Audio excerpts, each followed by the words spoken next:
ఇక్కడ రెండు అంశాలండి.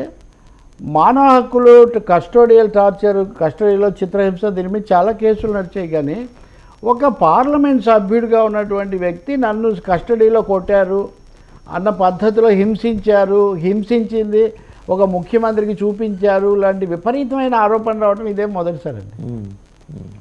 దీన్ని వైసీపీ వాళ్ళు కలిస్తే అంతా వట్టిదే అని చెప్తారు. కానీ ఆయనేమో సుప్రీంకోర్టు దాకా కూడా వెళ్ళాడు కదా.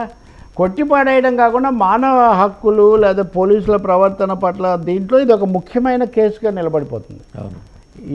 ప్రెసిడెంట్ అంటారు చూడండి, ఇది ఒక దృష్టాంతంగా ఉంటుందనేది నిజం. న్యాయ వ్యవస్థ కూడా దీన్ని చాలా ఖచ్చితంగా దీన్ని విచారించి నిజానిజాలు తేల్చాల్సిన అవసరం ఒకటి ఉంటుంది. మీరు ఇంకోటి కూడా, ఇప్పుడు రామ్ గోపాల్ వర్మలాగా ఈ విజయపాల్ అనే ఈయన అడిషనల్ ఎస్పీ సిఐడిలో సుప్రీంకోర్టు దాకా వెళ్ళారు రిలీఫ్ కోసం. అందుకని ఆయన ఈ